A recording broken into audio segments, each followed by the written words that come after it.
আমি সীমা তোমাদের প্রত্যেককে জানাই আমার চ্যানেল ও পেজে স্বাগত। আশা করছি ঈশ্বরী কৃপায় তোমরা যে যেখানে আছো ভালো আছো ও সুস্থ আছো। আর আমরা বেশ ভালো আছি। একটু আগে দেখলে মেয়ে রেডি হয়ে নিচে চলে গেল, আর মা যাবে, কিন্তু মা যাওয়ার আগে একটু ফুটি খাবে। তারপরে এইমাত্র আমার কর্তামশাই আসলো, ফুটি নিয়ে এসেছে, আর ও গেছে স্নানে। আর এই ফাঁকে মা একটু ফুটি খেয়ে মেয়েটাকে নিয়ে বেরোবে, একটু তাড়াতাড়ি যাবে। কি বলো তো, তাড়াতাড়ি না গেলে না মানে মন্দিরে ঠাকুরটা থাকে না। ওরা আগে যাচ্ছে, আর আমার কর্তাকে আমি খাওয়াবো দাওয়াবো গুছিয়ে সংসার, তারপরে দুজনে বাইকে যাব। তাহলে মা যাক, আর আমি আমার কাজগুলো করে এই পর্যায়ে এসে আরও একটা কথা বলি, যেটা আগেই বলা দরকার ছিল, কিন্তু মনে ছিল না। কি করব, এখনই বলি।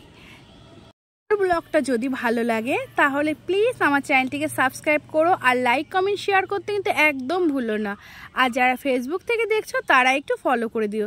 দেখো গল্প করতে করতে কতটা টাইম হয়ে গেল, মাও টোটো পেয়ে গেল, মা এখন টোটো ধরে যাচ্ছে, আর আমি কি ওকে খেতে দেবো, রেডি ফেডি করে তারপরে যাব। আর এই দেখো বলতে বলতে খাওয়া দাওয়া, আমার কর্তার স্নান, আমার খাওয়া সব কমপ্লিট। এখন রেডি হয়ে গেছি, এখন বেরোবো। নিচে এসে দেখি বাড়িতে তো কেউ নেই, চাবি তো রাখতে হবে। এবার চাবি রাখার জন্য আমি গেলাম রুষাদের ঘরে, আর আমার তাড়াতাড়ি গেছে, কেন ওখানে আবার খুব খিচুড়ি প্রসাদ বিতরণ হয়, আর তাড়াতাড়ি না গেলে না প্রতিমাটা বিসর্জন দিয়ে দেয়, তাই বেরিয়ে গেছে। আর আমি এখন বেরোচ্ছি, বেরিয়েও গেছি, কি বলছি। আর এই দেখো এখন বেরিয়ে পড়েছি, হেঁটেও যাওয়া যায়, খুব একটা দূর না। আর জানো এখন যাচ্ছি কিশোরপুরে, রক্ষাকালীর মেলা হয় বটতলা, সেখানে। অনেকে এটা পুলের মেলাও বলে, আবার বড় ব্রিজের মেলাও বলে। আমরা তো বড় ব্রিজের মেলা নামেই পড়েছি তোমাদের কাছে। আর এই দেখো বলতে বলতে পৌঁছে গেছি, খুব দূর না গো, বাইকে 5 মিনিট থেকে 10 মিনিট সময় লাগে। এখন বাজে 6:15 মতো, পৌঁছে গেছি।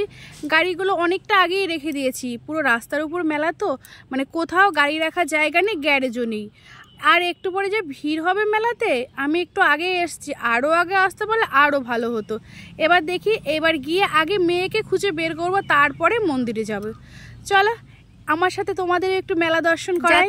যাচ্ছি, এখনো তো কন্যার দিশে পাচ্ছি না, দেখি কোথাও পাই নাকি। ওই দেখো, এই খুঁজে পেয়েছি গো, সবার আগে আমিই পেয়েছি, আমি পেয়েই ক্যামেরা করেছি। আর এই দেখো আমার সোনায়, কিন্তু আমার সোনায়ের মনটা একটু ভারী ভারী লাগছে, মনে হয় পুষায়নি দিদুনের সাথে মেলায় এসে।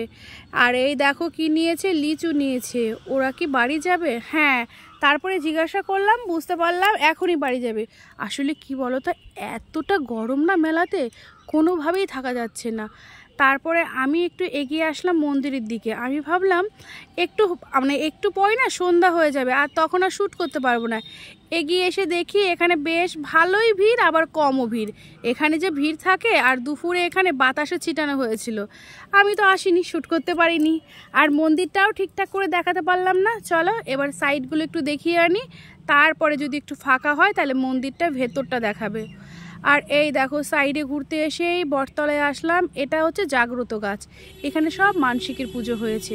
আর এই যে বট গাছটা দেখছো না, আমরা না আগে শুনতাম যে এই বট গাছের একটা পাতা তুললে চোখ কানা হয়ে যাবে, তাই আমরা কোনো দিন এই গাছের বট পাতা তুলিনি, জানো। এখনও ভয় পায়, সেই বিশ্বাসটা এখনও আছে। প্রায় 15 বা 12 বছর পরে আসলাম এই মেলায়, এসে শুধু চারিপাশটা দেখছি। আগে কত পরিচিত মানুষ ছিল, এখন হয়তো আমাকে কেউ চিনতেই পারছে না। আমি তো আগে থেকে অনেকটা মোটা হয়ে গেছি, কেউ দেখছে ডাকছেও না, চিনতেও পারছে না। তারপরে ক্যামেরা করছিলাম, ঠিক তখনই পরিচিত একটা মামা এগিয়ে আসলো আর বলল, চা খিচুড়ি খেয়ে আয়। আমি খিচুড়িটা ভালোবাসি, কিন্তু এই রকম অবস্থায় দেখলাম তো সত্যি একটু কেমন কেমন লাগলো। পুরো একটা চাতল, আর এইদিকে একটা সেই চারকোনা চৌবাচ্চার মতো করেছে, ওখানে ঢেলে চারিদিকে খিচুড়ি দিচ্ছে। আমার এতটা ভালো লাগলো না, বুঝলে। আর মা তো প্রসাদ নিয়ে গেছে, ওখান থেকে একটু নম করে মাথায় দেবো, হয়ে যাবে, কিন্তু কেমন যেন লাগলো। তারপরে চলে আসলাম এই মন্দিরে। এই দেখো মেন মন্দির, বললাম না এটা খুব তাড়াতাড়ি বিসর্জন হয়ে যায়। মেয়ে এসে অবশ্য প্রতিমা দেখেছে, আমি আর পেলাম না। এখানে রক্ষাকালী পুজো হয় প্রতি বছর বৈশাখ মাসের লাস্ট মঙ্গলবার, এখানে পুজোটা হয়। আর এখানে আশেপাশ থেকে না প্রচুর লোক আসে পুজো করতে, আর এই দিন সত্যি গরমও থাকে। আমি যখন ছোট ছিলাম তখন তো দেখলাম ঝড় বৃষ্টি হতো, কিন্তু এবছর আর হয়নি।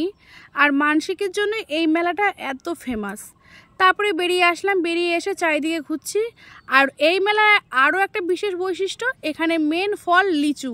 লিচুটা বেশ অনেক পরিমাণে পাওয়া যায়। আর চারিপাশে অনেকটাই দোকান ছিল। আমি অনেক দিন আসি না তো জানো, এসে আমি নিজেই অবাক হয়েছি, বেশ অনেকটা বড় হয়ে গেছে। আর সমস্ত কিছু আর ক্যামেরা করতে পারিনি, এতটা ভিড় না রাস্তার উপরে তো।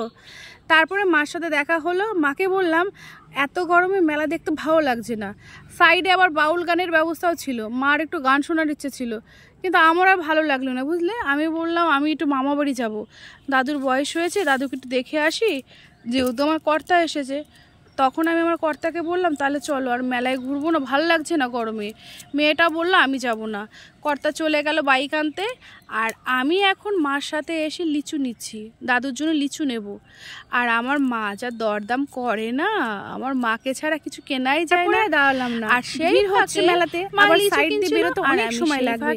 এই লিচুটা নেওয়ার পরে সোজা তেলে ভাজার দোকানে আমার মাটির ওখানে গিয়ে বেগুনি আর আলুর চপ নিলাম, 2 টাইপেরই নিয়েছি, বেশি নেইনি। আর যাই নিয়েছি কম পরিমাণে, সাথে আবার একটু জিলেপি নিয়েছি। জিলেপি নিয়ে আস্তে আস্তে এই দেখো অন্ধকার হয়ে গেছে। আর আমার মামাবাড়ি গ্রামে, লাইট টাইট নেই, দেখলে তো কি অন্ধকার। কোনো রকমে ক্যামেরা দিয়ে একটু শ্যুট করেছি। কর্তামশাই বসে পড়েছে, বাইরে তো ফ্যান নেই, হাত পাখা দিয়ে হাওয়া খাচ্ছে। গরম পড়েছে, পাখার ব্যবহারই তো কমে গেছে। যাক, এই সুযোগে একটু পাখার ব্যবহারটা করলাম। না, ঘরে কারেন্ট ছিল গো, ফ্যানও ছিল, কিন্তু ঘরে গিয়ে আর বসলাম না। এই এখনই বেরিয়ে পড়বো তো, সবার সাথে গল্প টল্প করছিলাম। তারপরে মামিমাও জিলেপি চপ দিল, আমার কর্তা তো একটাও খেলো না। আর তোমরা তো জানোই আমি তেলে ভাজা পছন্দ করি। আমি একটা চপ নিয়ে গপ গপ করে খেতে থাকলাম। তখনই ফোন আসলো ভাইয়ের, বাড়ি আয়, আমি সিদ্ধেশ্বরী মেলায় যাব। ওই দিনই আবার আমাদের পাশে বেতায়, ওখানে সিদ্ধেশ্বরী পুজো, ওটাও একদিনের মেলা। আমি যে মেলায় গেলাম সেটাও একদিনের, আবার সিদ্ধেশ্বরী পুজো যেটা সেটাও একদিনের। সিদ্ধেশ্বরী মেলার একটা বিশেষ বৈশিষ্ট্য কি, ওই দিন আবার যে বলি দেওয়া হয়। বেরোলাম, ভাইকে বাইকটা দেবো আর বাড়ি ঢুকবো। তাহলে বন্ধুরা অনেক গল্প করেছি, আজকের গল্পটা এখানেই শেষ করছি। ব্লগটাও শেষ হলো। ভালো থেকো তোমরা সকলে।